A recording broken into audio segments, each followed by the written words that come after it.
pemirsa, selamat datang di Kopi Kul, podcast dari Divisi Aksi Strategis Himpunan Mahasiswa FHUPH.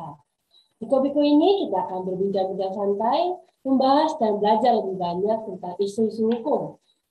Podcast kali ini kita mendapat kesempatan untuk berbincang dengan bintang tamu kita, Pak Agus Budianto. Selamat sore, Pak Agus. Selamat sore. Sore, dan juga Indira sebagai narasumber. Selamat sore, Indira. Selamat sore. Ya, di sini topik yang akan kita bahas adalah tentang urgensi disahkannya RUU PKS. Akan ada saya sendiri, Safalina Kaban, dan rekan saya Ricci. Selamat sore, Ricci. Ya, para permisa di rumah. Untuk melanjutkan ini, kita akan lanjutin ke sesi pertanyaan. Ya, untuk pertanyaan pembuka ini, saya mau bertanya untuk Pak Agus dan Indira. Bisa dijawab dulu ya Pak Agus duluan. Bagaimana pendapat Bapak tentang secara umum tentang RUU PKS? Siapa dulu ini? Lady first ya mungkin ya. Di mana-mana kan lady first ya. Silakan Indira. Baik, terima kasih ya dari Departemen Aksi Strategis dari Departemen FHUPH sudah mengundang saya dalam podcast Kopiku episode 2 ini. Merupakan topik bahasan yang sangat menarik. Balik lagi pertanyaan apa yang saya ketahui mengenai RUU PKS secara umum dulu ya. Jadi sebelum podcast ini saya sudah beberapa kali riset mengenai RUU PKS dalam DER, UKM, FHUPH juga. Dan yang terakhir itu dalam kesempatan menulis karya tulis ilmiah mengenai kekerasan berbasis gender online. Di mana di situ saya menuangkan ide di mana ingin memasukkan KBGU ini ke dalam RUU PKS. Nah, terus selain itu yang saya tahu juga mengenai RUU PKS itu merupakan payung hukum dan perlindungan bagi korban kekerasan seksual di Indonesia yang mencakup aspek pidana, pemulihan, dan upaya penghapusan kekerasan seksual itu sendiri. Karena bisa kita ketahui kekerasan seksual di Indonesia sudah berkembang ya, sehingga banyak pola atau bentuk-bentuk yang belum diatur lebih lanjut di Ius Constitutum kita, sehingga diharapkan RUU PKS ini bisa memberikan kepastian hukum dan pembaharuan hukum mengenai isu kekerasan seksual di Indonesia. Dan kabar yang terbaru terakhir ya yang akhir-akhir ini sedang dibahas juga tentang pergantian nama RUU penghapusan kekerasan seksual menjadi RUU tindak pidana kekerasan seksual. Itu aja sih. Oke, terima kasih Indira. Bisa dilanjutkan ke Pak Agus? Izin Pak, masih belum.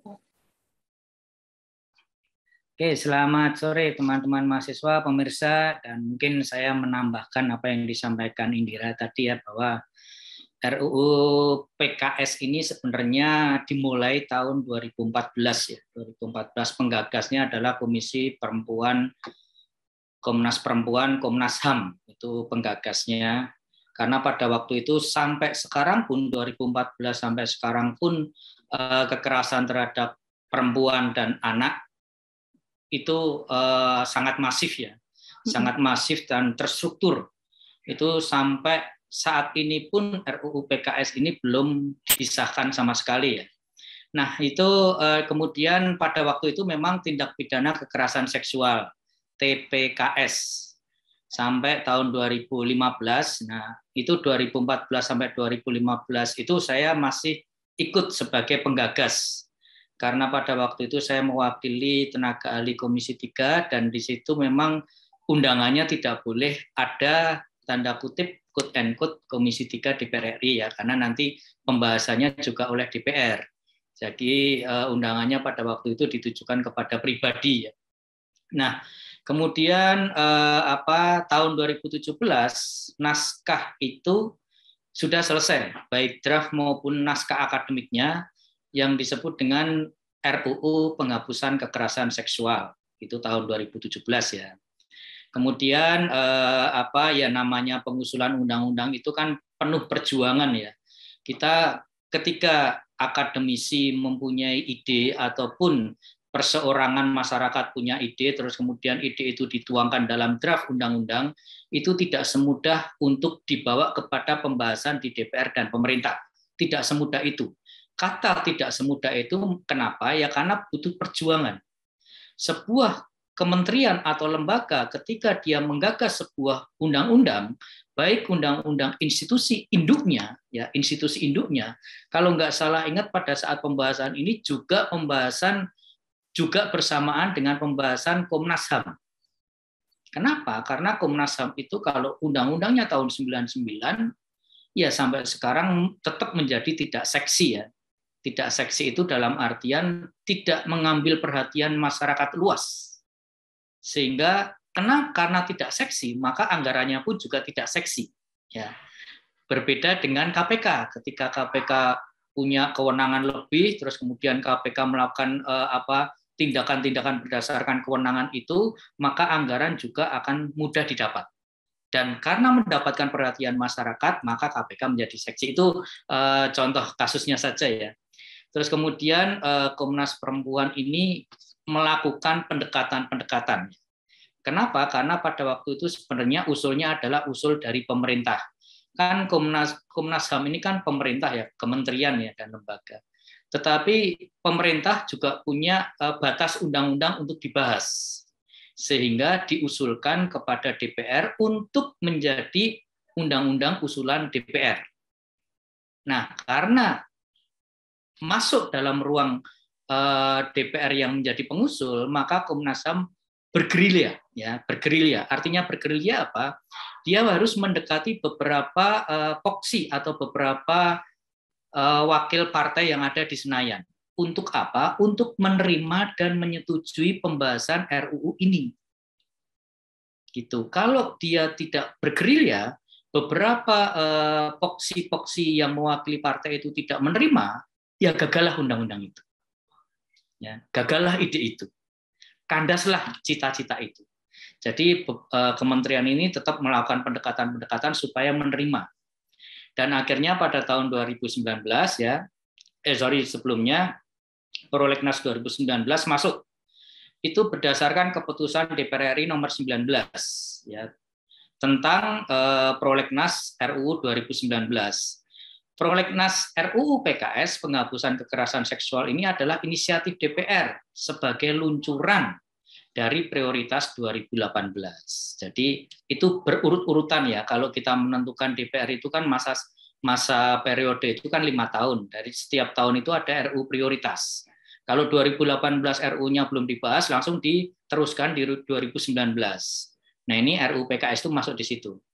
Dan pada akhirnya DPR RI 2014-2019 berakhir dan RUU ini belum dibahas sama sekali. Ya. Terus kemudian pergantian periodisasi DPR RI 2019-2024 itu tetap pemerintah mengusulkan ya. Dan pada waktu itu diambil alih oleh Balek, Badan Legislasi DPR RI, dan merumuskan kembali RUU PKS menjadi RUU TPKS, tindak pidana kekerasan seksual. Nah, kenapa kok ini boleh? Boleh, karena bola itu sudah dilempar ke DPR. Karena bolanya ada di DPR, maka DPR boleh mengotak-atik. Ya, mengotak-atik itu artinya apa? Merumuskan kembali, mendrop substansi yang tidak relevan atau menambahkan substansi-substansi yang menurut DPR RI relevan. Ya, jadi usulan yang dari Komnas HAM yang sudah digagas tahun 2014 dulu, itu kadang mentah di DPR yang hanya dikaji atau dirumuskan dalam waktu mungkin bulan ya.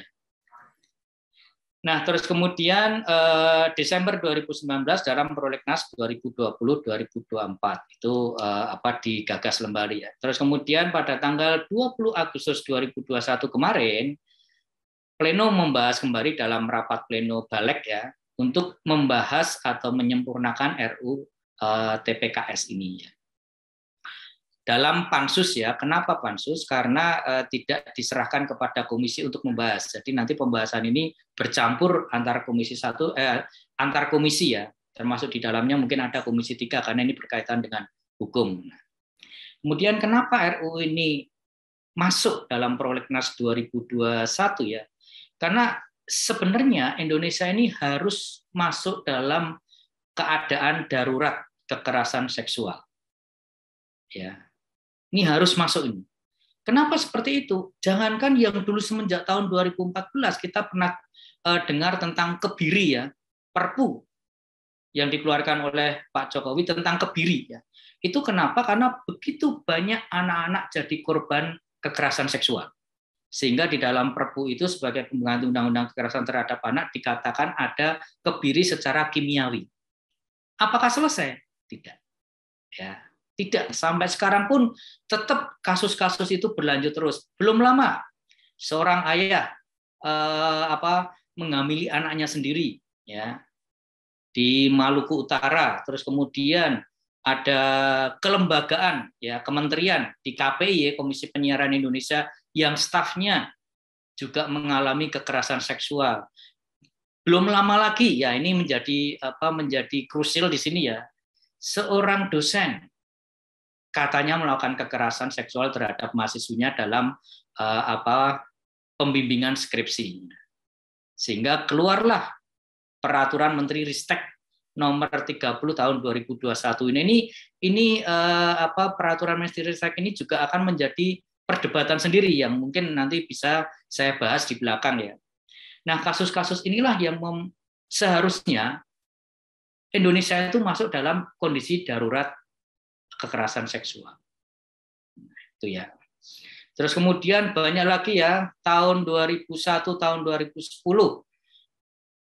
laporan tahunan Komnas Perempuan itu mencatat adanya 5 jenis kekerasan seksual yang berkembang dari 10 jenis, 11 jenis sampai 14 jenis kekerasan seksual. Kita pada waktu 2014-2015 itu bingung mengidentifikasi kekerasan seksual itu seperti ini, kok bisa ya?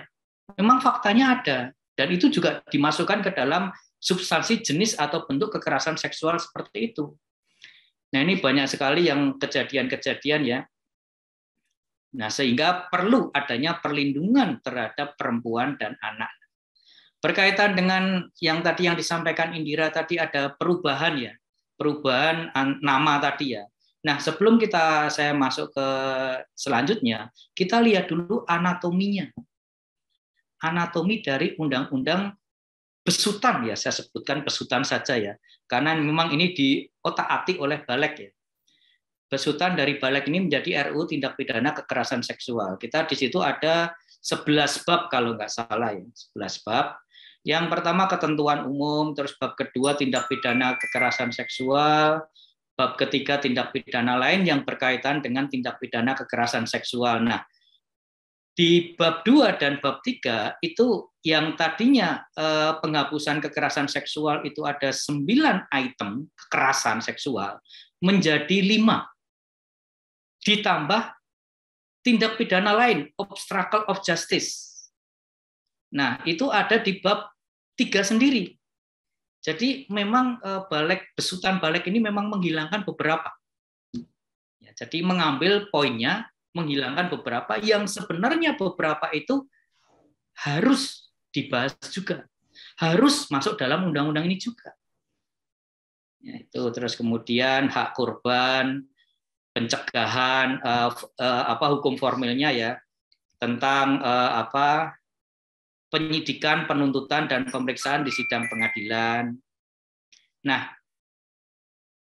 disitulah yang saya sampaikan di dalam pertanyaannya Salsalina Kapan yang pertama. Terima kasih.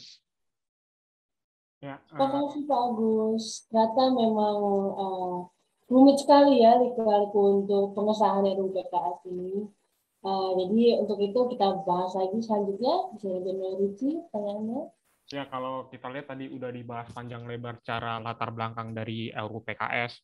Bisa juga kita lihat dari tahun 2021 dari laporan kekerasan seksual terhadap anak dan perempuan dari Komnas Perempuan pertanggal 21 Juni 2021 tentang terdapat 2.592 kasus kekerasan seksual yang dilaporkan oleh pihak Komnas Perempuan, dan hingga Oktober ini sudah sebanyak 4.200 pengaduan yang berkaitan dengan hal itu.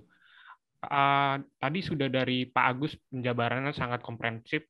Kalau menurut Kak Indira, faktor-faktor apa sih yang menyebabkan kekerasan seksual itu cenderung di masyarakat itu masih cukup tinggi? Baik. dari kasus yang sudah dibacakan oleh Richie ya, kasus kekerasan seksual di Indonesia ini bukan bisa dibilang tidak sedikit dan merupakan seperti yang Pak Agus bilang juga tadi merupakan kondisi darurat kekerasan seksual di Indonesia gitu. Nah, kenapa sih kekerasan seksual ini masih sangat tinggi di Indonesia? Nah, kita perlu lihat ya bahwa dalam kasus kekerasan seksual kalau dilihat dari statistiknya kekerasan seksual tuh banyak menimpa ke perempuan dan anak sebagai golongan rentan gitu. Jadi menurut saya salah satu faktornya itu adanya sosial budaya Indonesia yaitu budaya patriarki di mana bisa dilihat korban ini kan kebanyakan perempuan. Nah, jadi bisa dilihat juga dari definisi kekerasan seksual itu ada ketimpangan relasi kuasa gitu. Jadi orang-orang yang bisa dibilang memiliki golongan yang lebih rendah ini menjadi korban kekerasan seksual seperti terjadi di sekolah, di tempat kerja, bahkan di rumah yang seharusnya menjadi tempat aman gitu. Nah, kalau dilihat lagi dari faktor-faktor lain, aku akan membahasnya dari salah satu teori Lawrence Friedman, yaitu yang dimana dia mengatakan bahwa efektif dan berhasil tidaknya penegakan hukum itu tergantung 3 unsur. Yang pertama, substansi hukum, yang kedua, struktur hukum, dan yang ketiga, budaya hukum.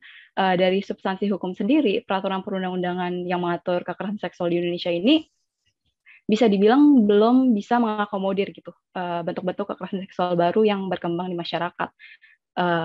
Sehingga dalam proses penegakan hukumnya itu jadi sulit. Dan itu juga menyebabkan akses keadilan dan pemulihan efektif bagi korban itu jadi terhambat. Padahal itu sangat mustahil kalau kita ingin memberantas kekerasan seksual tanpa substansi hukum yang memuat aturan menyeluruh mengenai bentuk-bentuk kekerasan seksual. Maka dari itu RUU PKS ini hadir dengan bentuk-bentuk kekerasan seksual baru yang terbagi menjadi 9 dalam draft yang lama ya, yaitu pelecehan seksual, eksploitasi seksual, pemaksaan kontrasepsi, pemaksaan aborsi, perkosaan, pemaksaan perkawinan, pemaksaan pelacuran, perbudakan sosial, dan atau penyiksaan seksual. Mengenai pergantian ke RUU TPKS yang dimana dia bentuk-bentuknya dipangkas lagi itu mungkin akan bisa kita bahas di pertanyaan selanjutnya ya. Dan yang kedua itu ada struktur hukum, di mana struktur hukum itu adalah komponen penegak hukum termasuk pihak-pihak dalam struktur yang memiliki wewenang melahirkan produk hukum dan melaksanakan hukum itu sendiri. Apakah saya jelas? Jelas, ya, masih jelas. Nah, kalau dalam struktur hukum itu sendiri bisa kita lihat bahwa pembentukan kekerasan seksual sampai saat ini RUU-nya masih belum disahkan, sehingga hal itu menjadi hambatan atau mungkin salah satu tantangan tersendiri bagi lancarnya bagi banyak atau tidaknya kekerasan seksual yang terjadi di Indonesia. Dan yang kedua itu kita bisa lihat dari aparat penegak hukum, di mana terkadang di dunia nyata ya secara kita melihat di dunia nyatanya banyak aparat penegak hukum yang justru menginvalidasi dan tidak percaya kepada korban. Nah, sehingga kedua komponen ini, yaitu substansi dan struktur hukum ini, akan berpengaruh kepada budaya hukum, di mana budaya hukum adalah sikap manusia dalam meresponi norma atau peraturan hukum yang ada. Kalau dalam hal ini bisa dilihat dari substansi dan struktur hukum kita masih membutuhkan banyak sekali perbaikan, sehingga sosial budaya yang terbentuk di Indonesia tuh masih menganggap negatif ke dalam sisi korban gitu. Bisa kita lihat bahwa misalnya korban melapor ke aparat penegak hukum atau mereka bercerita gitu, mereka justru diinvalidasi seperti kamu emang pakai baju apa gitu, dalam apa, kenapa kamu bisa mendapatkan perlakuan seperti itu, mungkin kamu pakai baju yang mengundang gitu istilahnya.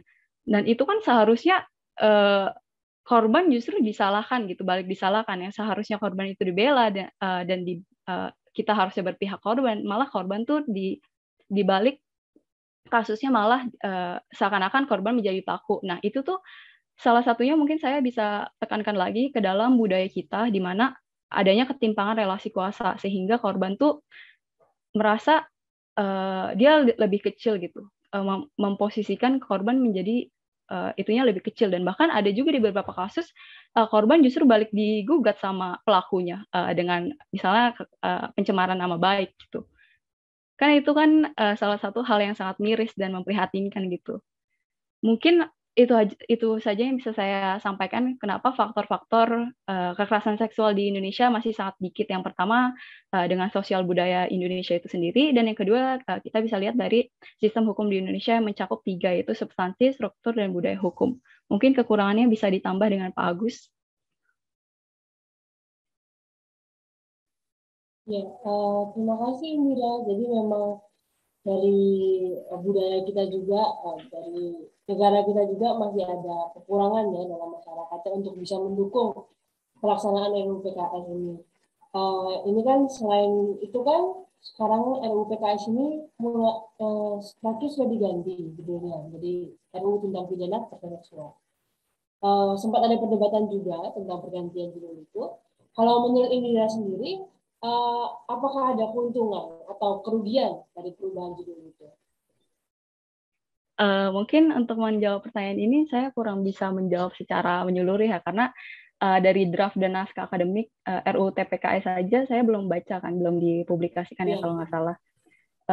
Jadi saya mungkin bercerita mengenai pro kontranya. Jadi dari yang saya riset dan yang saya baca, RUU penghapusan kekerasan seksual itu kan diganti namanya ke Rancangan Undang-Undang Tindak Pidana Kekerasan Seksual. Waktu itu saya ada nonton acara dari Mata Najwa di mana dia mengundang ketua panitia kerja dari RUU PKS yaitu Willy Aditya, di mana dia mengatakan bahwa salah satu kesulitan perumusan itu ada di judul gitu. Di komponen judulnya yaitu penghapusan. Dia bilang bahwa kata penghapusan ini dari segi filosofisnya agak sulit dan agak mustahil gitu untuk menghapus kekerasan seksual secara menyeluruh. Nah, dan diikuti dengan pergantian nama itu ada pergantian dari substansi juga, seperti yang sudah tadi disinggung oleh Pak Agus, di mana bentuk-bentuk kekerasan seksual dipangkas lagi menjadi 5 jenis ya. Sehingga hal ini tuh mengundang rumor-rumor atau mungkin pendapat-pendapat dari masyarakat gitu. Ada yang bilang bahwa RUU TPKS ini sudah mengesampingkan hak korban dan lebih fokus kepada upaya penal atau upaya pemidanaan gitu. Kalau dari Pak Agus sendiri, menurut Bapak gimana Pak? Apakah pergantian nama itu mengundang sisi kerugian atau keuntungan? Oke, pergantian nama memang kalau kita nggak usah di undang-undang saja ya. Contoh yang paling sederhana saja, ketika nanti mahasiswa akan menghadapi sebuah skripsi ya. Ketika skripsi, nama itu kan kristalisasi dari isi skripsi. Setuju nggak? Betul. Ya kan? Kalau namanya A, pasti kristalisasinya atau isi skripsi itu tidak jauh dari A. Kalau namanya B, tidak mungkin isi skripsinya A. Ya kan? Nah, di dalam RUU TPKS ini ya, kalau saya ambil perbandingan dengan KPK saja ya, ada Undang-Undang Tindak Pidana Korupsi. Di situ ada Undang-Undang Komisi Pemberantasan Korupsi. Jadi tindak pidana itu menyeru tentang perbuatan-perbuatan yang dilarang oleh undang-undang sebagai tindak pidana formilnya. Ya kan?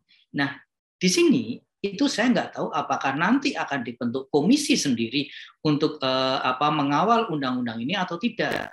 Tetapi berkaitan dengan nama, kembali lagi ya, yang tadinya penghapusan kekerasan seksual menjadi tindak pidana kekerasan seksual. Di dalam tindak pidana kekerasan seksual, kembali lagi ya, besutan balik, tidak ada lembaga di situ. Ya kan? Hanya ada teknis di Pemda ya tentang untuk mendampingi korban tadi. Tapi lembaga sendiri seperti komisi atau sebesar komisi itu nggak ada. Apakah nanti akan dibuat undang-undang tentang komisi sendiri? Kalau dibuat undang-undang seperti itu, atau niatannya mau ke arah sana, berarti anggaran harus dipersiapkan. Ya kan? Nah, kembali lagi bahwa pembuatan undang-undang itu memang penuh dengan nuansa-nuansa diskusi. karena undang-undang ini masih dibahas, inilah challenge dari mahasiswa Fakultas Hukum UPH untuk setelah podcast ini, apakah ini hanya sekedar podcast, terus kemudian dibuatkan sebuah resume, apakah dibuatkan dalam sebuah proceeding, atau ini yang saya minta dibuatkan sebuah resume, terus dikirimkan ke Balek untuk menjadi masukan dari Fakultas Hukum UPH. Ya kan? Kan lebih real, lebih terlihat masukannya. Ya. Nah, kembali lagi apa pertanyaan dari Indira tadi, sebenarnya yang bertanya ini Kaban dan Enrico atau Indira nih? Oke, menjawab pertanyaannya Indira. Bagaimana keuntungan dan kerugiannya ya? Saya tidak melihat, saya yang sampaikan tadi bahwa judul itu akan berpengaruh kepada isi. Nah, kita lihat yang tadi disampaikan oleh Indira tadi ya. Apakah substansi dan sistem itu merespon budaya atau budaya merespon substansi dan sistem? Karena Indira tadi mengatakan ada 3, substansi, sistem, dan budaya. Ya kan? Nah, pertanyaannya adalah ada sistem, ada substansi, di sini ada budaya. Apakah budaya ini akan merespon sistem dan substansinya atau dibalik? Substansi dan sistem yang merespon budaya. Bisa ditangkap nggak? Bisa ya, mudah ini. Antara budaya dan hukumnya. Pertanyaannya sederhana sekali. Kenapa kok bisa diganti namanya? Sebenarnya saya sepakat dengan rumusan awal 2019 lah ya. Undang-Undang Penghapusan Kekerasan Seksual. Di sana ada 9. Di dalam 9 itu termasuk juga di dalamnya adalah yang ke F, itu pemaksaan perkawinan. Ini dihilangkan di Undang-Undang TPKS ini. Nah, ini budaya. Ini semester ini kelas saya ada kelas tentang perbandingan hukum pidana ya. Mahasiswa saya minta untuk tugas yaitu mengumpulkan bagaimana hukum positif kita berbenturan dengan hukum adat. Salah satu mahasiswa mengambil budaya adat di Papua. Di sana dikatakan apa? Bahwa mempelai wanita sebelum menikah itu harus berhubungan badan dengan saudara mempelai laki-laki. Yang nikah siapa, yang berhubungan badan siapa. Ya kan? Ini budaya loh ini. Terus di Sumba itu ada belis. Hutang piutang kalau tidak dibayar, ya sudah keluarga kamu jadi istri saya. Istri keberapa nggak ada masalah. Yang penting istri saya. Yang penting bisa saya gunakan. Ini budaya. Apakah substansi dan sistem merespon budaya atau budaya yang merespon sistem dan substansi? Itu pertanyaannya. Nah, Indonesia belum berpikir sampai sejauh itu tadi. Sistem dan hukum substansi dan sistem tadi merespon budaya yang ada. Dan rumusan yang awal 2019 dihilangkan. Coba bayangkan, kalau nanti ini memang disahkan, pelanggaran atau kekerasan seksual yang mengatasnamakan budaya akan tetap tak tersentuh. Ya. Ini bahaya. Makanya ayolah mahasiswa Fakultas Hukum, buatlah resume, masukan-masukan. Berikanlah kepada Balek untuk dibahas, untuk menjadi masukan nanti pembahasan RUU PKS ini. Tuh, perbudakan, apalagi perbudakan seksual ya, kita banyak. Para calo, para mafia, terus apa itu yang namanya para mami ya. Mami-mami itu sebenarnya mengorganisasi atau memanage orang-orang yang nanti akan dijual belikan. Apalagi kemarin saya sudah lama ya, beberapa wanita dari Tiongkok datang ke Indonesia untuk dikomersialisasikan seperti itu. Ini perbudakan, tapi justru hilang di Undang-Undang TPKS. Penyiksaan seksual juga begitu ya. Nah, di dalam draft yang 2021 itu diatur di pasal 11 itu ada 9 tadi, terus kemudian di 2021 menjadi 5 ya.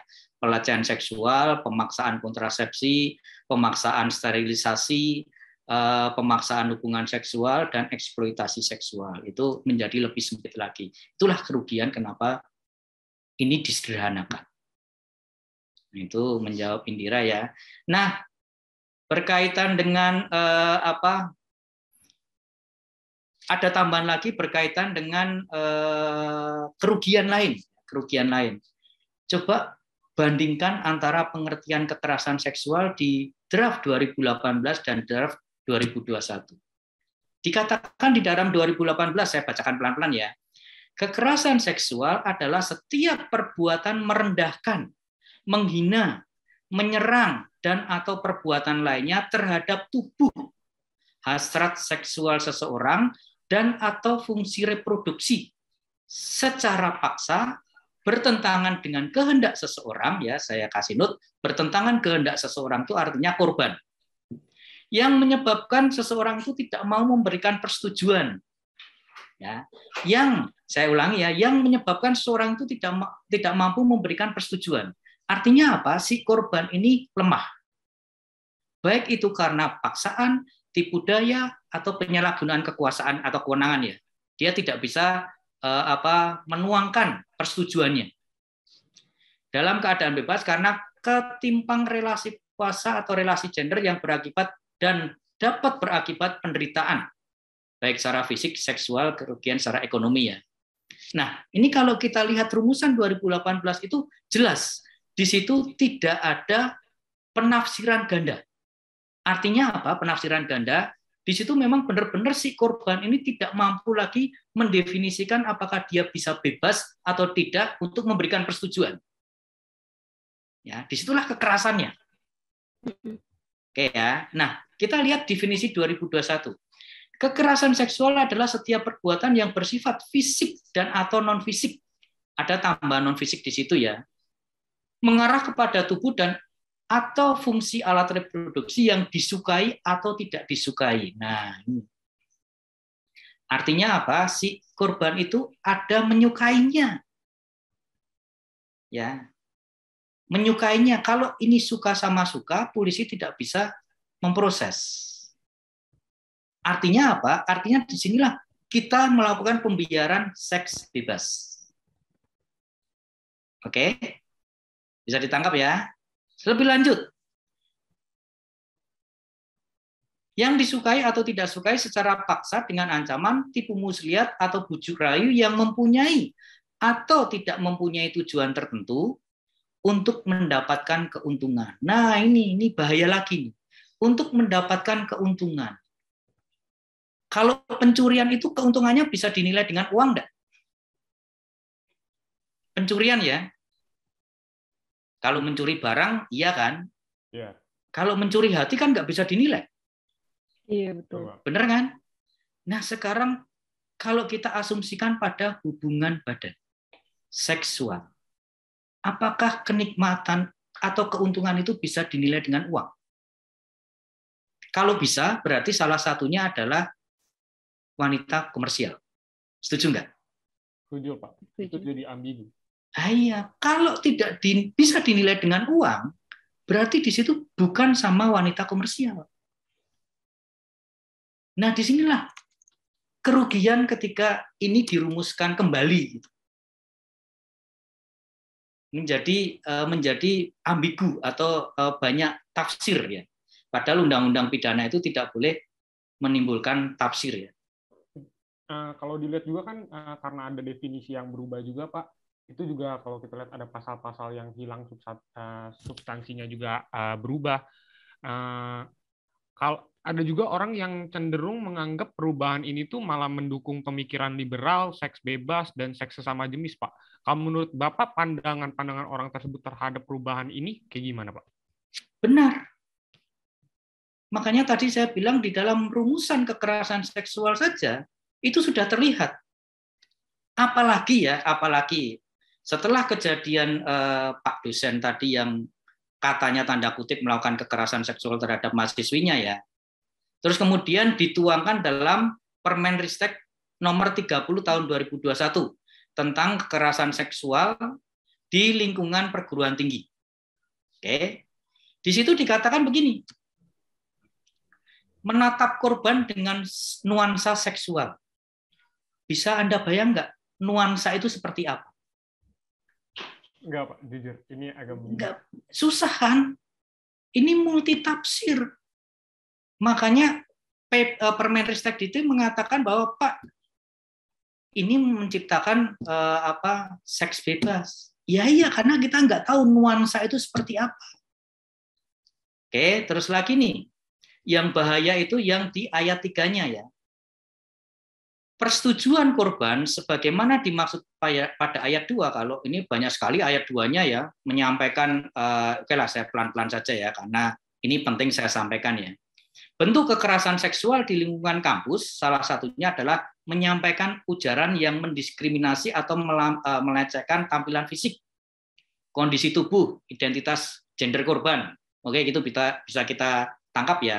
Terus kemudian memperlihatkan alat kelamin, itu juga bisa kita tangkap. Mengucapkan yang memuat rayuan, lelucon, dan atau siulan. Saya siul saja, itu pelecehan. Ya oke lah, mahasiswa merasa nggak senang. Oke, nggak apa-apa. Menatap korban tadi dengan nuansa seksual. Nah, kita nggak tahu. Definisi ini nggak ada di dalam ilmu hukum.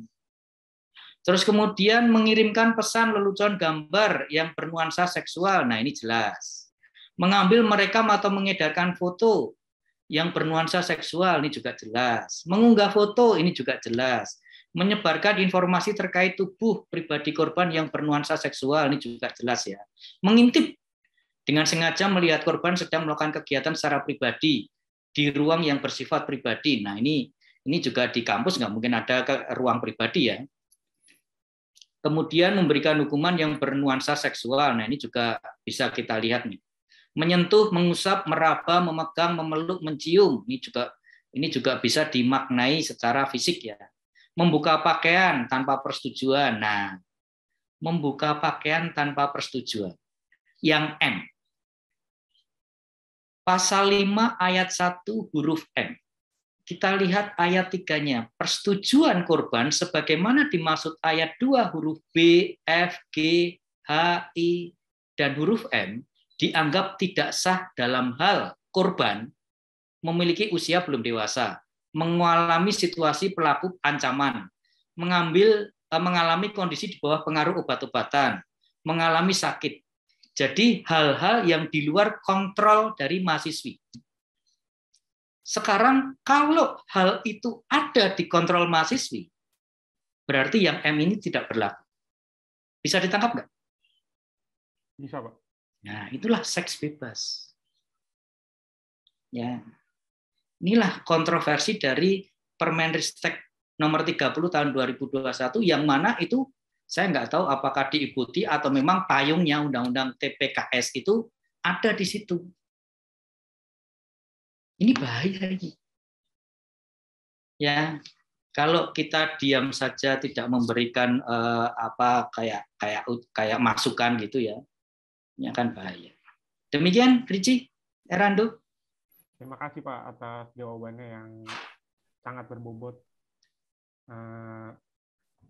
Seperti juga yang kita ketahui kan banyak pihak yang menyoroti proses dari RUU PKS dari PKS ke TPKS ini. RUU TPKS diharapkan juga oleh banyak pihak sebagai palang pintu pencari keadilan yang bisa mengakomodir hak-hak korban dan tidak hanya terpaku pada proses pidananya terhadap tersangka ataupun terdakwa. Saya ingin bertanya kepada Kak Indira sebagai seorang perempuan tentunya. Hak-hak korban yang seperti apa sih yang harus dipenuhi dalam RUU TPKS yang nantinya akan disahkan sebagai undang-undang sebagai palang pintu pelindung bagi hak-hak korban itu sendiri?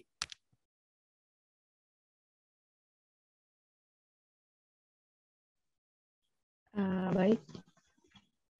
Jadi kekerasan seksual itu adalah salah satu bentuk pelanggaran hak asasi manusia dan kita sebagai perempuan maupun itu perempuan, laki-laki maupun anak-anak itu juga memiliki negara sebagai harus melindungi segera bangsa dan masyarakat kan satu-satu sebagai amanat konstitusi dari UUD 1945. Jadi menurut saya mengharap bahwa ketika RUU TPKS ini sudah disahkan, hak-hak korban yang menurut saya juga di RUU PKS itu sudah cukup lengkap dan komprehensif gitu ya. Itu ada hak perlindungan, hak pemulihan, dan penanganan. Perlindungan itu kita sebagai masyarakat disediakan informasi, salah satunya disediakan informasi dan disediakan akses terhadap informasi tersebut dan fasilitas-fasilitas yang diberikan oleh negara. Lalu hak perlindungan yang dirumuskan di RUU PKS itu juga termasuk perlindungan dari ancaman atau kekerasan pelaku dari pihak lain dan berulangnya kekerasan termasuk perintah perlindungan sementara dan perlindungan atas kerahasiaan identitas, perlindungan dari sikap perilaku aparat penegak hukum yang merendahkan dan atau menguatkan stigma kepada korban seperti yang sudah saya ceritakan sebelumnya ya. Dari hak perlindungan itu juga hak ada pemulihan di mana korban kekerasan seksual pastinya memiliki mendapatkan dampak yang serius, baik itu dari fisik atau psikis gitu, di mana korban justru merasa harapannya itu hilang atau kadang bahkan korban itu mengalami trauma gitu, sehingga mereka membatasi diri dan banyak juga yang tidak ingin melanjutkan kehidupannya lagi gitu, di mana sehingga pemulihan ini juga harus dijamin oleh negara gitu, salah satunya melalui RUU PKS ini. Pemulihan tersebut termasuk pemulihan fisik, psikologis, seperti biaya untuk konsultasi atau biaya berobat untuk kerugian-kerugian fisiknya, seperti itu. Seperti itu, Ricky. Terima kasih, Indira, atas jawabannya. Jadi kan tadi sudah dibahas kalau dari RUU PKS ini setelah dipotong lagi babnya jadi sisa 5, dia tidak lagi mencakup untuk melindungi hak korban, dan satu lagi yang nggak dicakup lagi di draft yang baru kabarnya itu tentang ini perlindungan dari kekerasan seksual berbasis online. Nah ini kan masih ada kekosongan hukum dari kekerasan seksual berbasis online dan penanganan korban kekerasan seksual dan disabilitas. Nah, 2 poin ini tuh sebenarnya tuh bagian-bagian penting dalam kekerasan seksual. Menurut Pak Agus, apa cara-cara yang dapat dilakukan agar kekosongan hukum ini bisa disikapi dengan baik dan para korban masih dapat keadilan yang sama? Oke, terima kasih Salina ya. Jadi ada 2 hal yang belum di cover dalam Undang-Undang TPKS ini.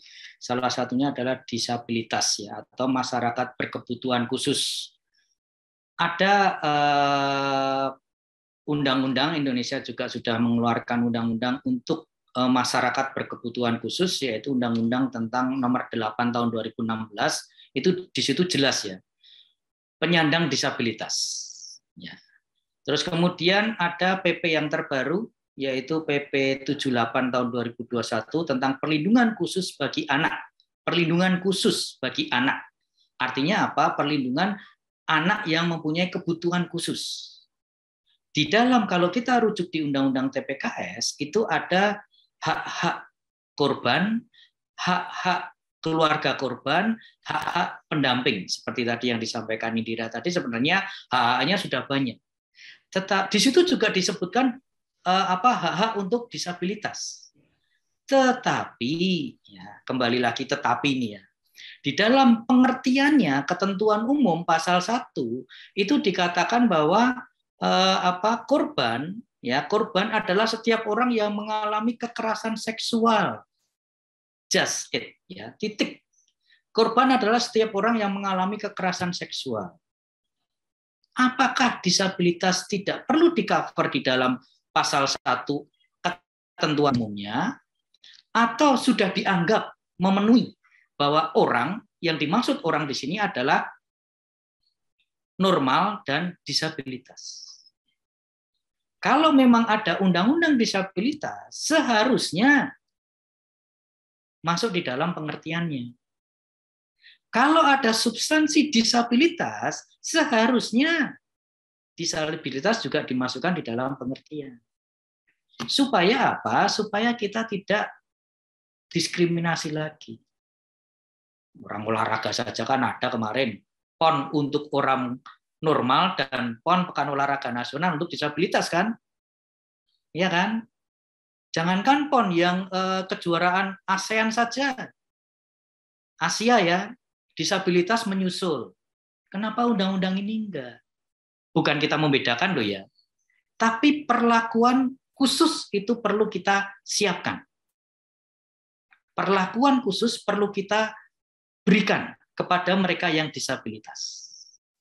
Contohnya, kalau korbannya ini korban yang cacat atau mohon maaf ya cacat atau pendengarannya kurang gitu, kita juga butuh orang-orang yang berpengetahuan atau berpengalaman untuk mentranslate kejiwaan orang itu untuk dihadapkan kepada penyidik dan hakim nantinya. Ya, itu untuk korban. Bagaimana kalau pendamping? Pendamping juga begitu. Jadi bukan dibedakan bukan, tetapi diperlakukan khusus. Paham kan? Di substansi diatur, tetapi di pengertian tidak diatur. Bagaimana itu ceritanya? Ya, sekarang kembali lagi ke online nih.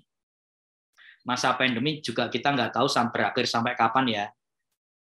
Tetapi ketika masa pandemi ini sudah mulai 2 tahun yang lalu, semuanya berakses internet. Ya, semuanya berakses internet.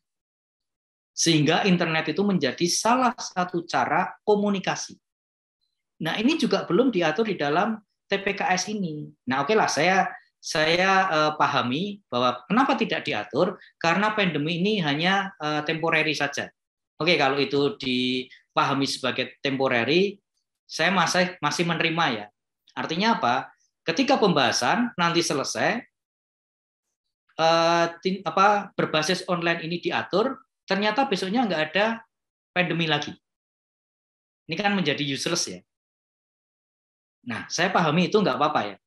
Tetapi apa? Tetapi perlu ada aturan bahwa tindak pidana yang dilakukan secara online itu termasuk di dalamnya adalah tindak pidana kekerasan seksual. Di TPKS ini nggak ada loh tindak pidana yang dilakukan secara online, ya kan? Iya, betul Pak. Kosong. Nah, itu harusnya masuk juga.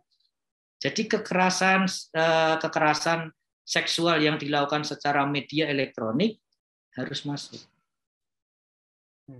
Demikian, Salsalina, semoga membantu menjawab. Ya Pak, iya Pak. Jadi memang kalau online, tapi menurut saya sendiri Pak, tadi kan Bapak sempat bilang online itu kan dengan harapan pandemi ini akan selesai dan nanti pada saat sudah disahkan diharapkannya pandemi selesai jadi nggak perlu lagi. Tapi menurut saya sendiri Pak, izin menambahkan aja Pak, kegiatan online ini nggak akan balik dari dulu Pak. Jadi saya setuju dengan pendapat Bapak, memang seharusnya dia ditambahkan. Dan menurut saya nggak akan sia-sia kalau yang tentang online itu dimasukin di situ, menurut saya nggak akan sia-sia. Karena kedepannya juga akan tetap seperti ini dan mungkin lebih banyak lagi aspek hidup kita yang masuk ke online itu Pak. Jadi sebaiknya dari sekarang udah disiapkan. Ya menurut saya sih Pak tambahannya. Terus ada tambahan lagi, ini ternyata ada kontroversi juga itu tentang sex education. Ada yang beberapa pihak yang menganggap itu sebaiknya jangan diajarkan, sebaiknya malah jangan ada sex education, masih dianggap tabu.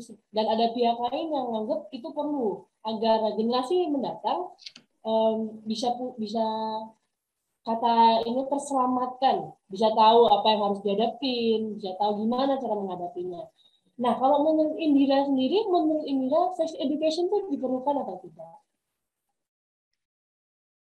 Tentu saja menurut saya sex education merupakan salah satu literasi seksual yang penting ya untuk diberikan kepada apalagi generasi-generasi muda dari umur SD mungkin dari SMP gitu, sehingga ketika kita berbicara tentang seksual kita tuh sudah nggak merasa tabu lagi gitu untuk berbicara mengenai seksual ini, karena bahkan kadang di ruang lingkup keluarga aja kita masih malu untuk berbicara mengenai seksual, atau misalnya dulu perempuan misalnya yang mengalami menstruasi, mereka masih malu gitu untuk bercerita. Nah, ini ntar akan berefek ke kasus kekerasan seksual ketika mereka mungkin mengalami salah satu bentuk kekerasan seksual atau apapun itu, mereka merasa malu gitu untuk bercerita, padahal mungkin mereka bisa bercerita gitu ke temannya atau ke keluarganya. Jadi menurut saya literasi seksual itu sangat penting dari dini untuk disuluhkan kepada anak-anak. Dan selain sex education, menurut saya upaya pencegahan kekerasan seksual itu juga harus disosialisasikan kepada seluruh masyarakat Indonesia dari sejak usia dini gitu. Karena salah satu pelaku kekerasan seksual itu juga salah satunya remaja dari umur 13 sampai 18 tahun. Menurut statistika, menurut data tuh ada gitu banyak pelaku kekerasan seksual, dan korban juga banyak anak-anak. Jadi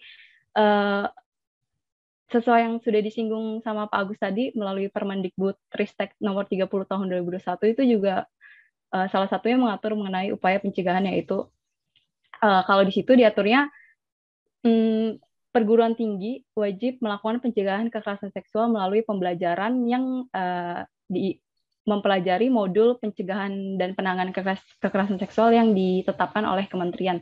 Nah, itu menurut saya merupakan salah satu langkah ya untuk mencegah kekerasan seksual ada di perguruan tinggi. Dan menurut saya juga sosialisasi seperti ini sangat penting untuk ditanamkan sejak usia dini gitu. Apalagi sex education ya, di mana kita berbicara mengenai literasi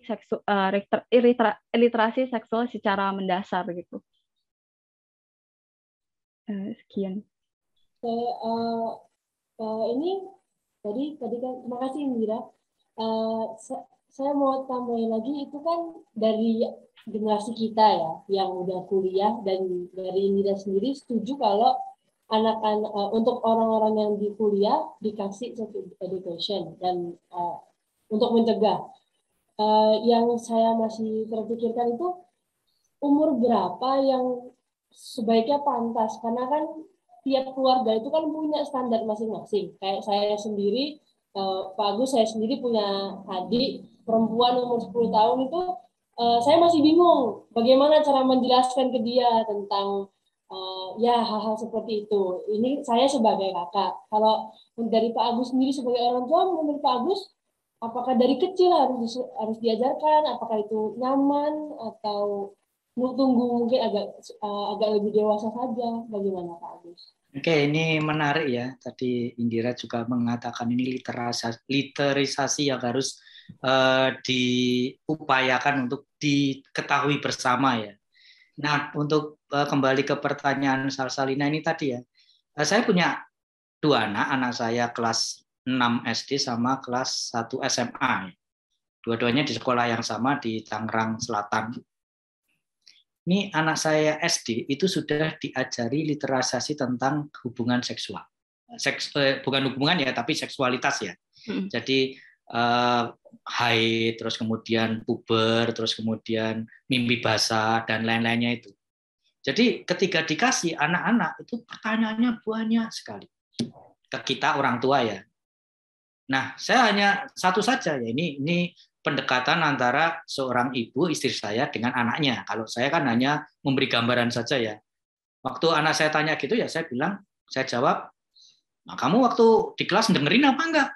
Masa dapat materi terus tanya ke papanya di rumah, kan berarti kamu di kelas tidur. Karena apa? Karena butuh pendekatan untuk menjelaskan itu. Ya, seorang anak pasti penangkapannya beda dengan seorang kita, Anda sebagai remaja atau orang tua ya. Nah, harus pelan-pelan. Jadi, saya juga setuju dengan apa yang disampaikan tadi. Ini bukan hal yang tabu. Cuma kalau kita memberikan pemahaman yang benar, pasti akan dipahami dengan benar. Betul. Kalau orang tua memberikan pemahaman setengah-setengah, takutnya nanti juga diambil setengah-setengah. Jadi yang diambil hanya nikmatnya saja. Nah, itu yang salah. Harus hati-hati, harus pelan-pelan ya. Saya pernah cerita-cerita ini dengan salah satu orang tua yang anaknya kuliah di luar negeri, mahasiswi di luar negeri. Saya bilang, kamu nggak, karena sama-sama orang tua ya, kamu nggak takut anak kamu berperilaku bebas di sana? Satu, untuk pengawasan susah, bahkan nggak ada, ya kan? Saya hanya memberikan satu cincin nih, cincinnya bulat. Kalau nanti ini saya kasih ke tangan kamu sebelum di bandara disempatkan di tangannya ya. Kalau kamu masih mempertahankan cincin ini, artinya tidak berperilaku seks bebas, maka ketika kembali, cincin ini tetap ada di jari kamu. Tapi ketika kamu berperilaku seks bebas, maka buanglah cincin ini. Artinya apa? Ayahnya sudah tahu kalau dia sudah tidak virgin lagi. Ya kan? Jadi hanya itu yang ia bisa berikan. Artinya apa? Artinya kembali lagi kepada kedewasaan setiap dari pribadi kita. Kembali lagi kepada seberapa jauh orang tua memberikan masukan atau pengertian yang benar. Nah itu, ini tugas kita sebagai orang tua juga. Betul. Ya kan? Nanti Anda sebagai orang tua juga punya ini tugas yang berat ya untuk memberikan pemahaman yang pelan-pelan, apalagi kalau anak kita ada yang perempuan. Oke, Pak. Oke, Pak Agus, terima kasih penambahannya. Dan dari seluruh materi yang udah telah dikupas dan dibahas pada podcast kali ini, tentunya diperlukan jawaban akhir, yaitu kesimpulan untuk menyimpulkan suatu permasalahan terkait. Mengapa RUU PKS menjadi urgensi yang sangat penting untuk segera disahkan? Mungkin dari Bapak Agus untuk memberikan kesimpulan terlebih dahulu, lalu diikuti oleh Nimade Indira. Oke, untuk menutup nih ya, karena ini urgent untuk segera dikeluarkan, untuk segera disahkan. Ya karena apa? Karena Indonesia sudah masuk dalam kondisi darurat kekerasan seksual. Ini urgent sekali. Tetapi pembahasan norma-norma atau substansi yang harus dibahas juga tidak boleh setengah-setengah. Ya. Kita sebagai masyarakat pemerhati harus juga bisa memberikan masukan kepada DPR supaya tidak setengah-setengah untuk menampilkan atau membahas pasal-pasal yang menurut kita itu tidak komprehensif. Itu dari saya, Ricci. Terima kasih. Terima kasih. Mungkin Nimade Indira bisa menambahkan juga kesimpulannya. Baik, terima kasih ya dari Departemen Aksi Strategi sudah menyediakan platform untuk kita berdiskusi ya tentang menurut saya topik yang sangat penting dan urgen juga untuk dibahas. Banyak pengetahuan yang insightful juga dari Pak Agus. Menurut saya kenapa RUU PKS ini harus segera disahkan karena seperti yang Pak Agus bilang bahwa Indonesia itu sudah darurat kekerasan seksual. Kekerasan seksual di Indonesia tuh udah menjadi pandemi tersendiri lah bisa dibilang. Sehingga sangat perlu dibutuhkannya substansi hukum, struktur hukum, dan budaya hukum yang sehat untuk mengatasi kasus-kasus kekerasan seksual di Indonesia gitu. Nah, saya untuk menutup sebagai mahasiswa juga, kita sebagai mahasiswa juga seperti yang Pak Agus bilangnya tadi ya, kita mungkin kalau ingin lebih bagus lagi memberikan resume gitu kepada Balek dan secara langsung berpartisipasi dalam pembentukan undang-undang ini gitu. Jadi akhir kata sebagai mahasiswa mari kita mendukung pembentukan sistem hukum dengan menumbuhkan kesadaran, kepedulian dan ketaatan kita kepada hukum itu sendiri. Ya, kita juga semua berharap juga RUU PKS ini dapat segera disahkan dan menjadi benteng pelindung terhadap kekerasan seksual. Dan oke, karena kita sudah mendengar seluruh jawaban dan kesimpulan yang berbobot dari para narasumber kita yang memiliki pengalaman di bidang tersebut dan materi yang disampaikan sangat bernilai harganya, kami mewakili HMFA UPH mengucapkan banyak terima kasih kepada Bapak Agus Budianto dan Nimade Indira yang berkenan hadir menjadi narasumber pada acara podcast kedua Kopikuy mengenai RUU PKS.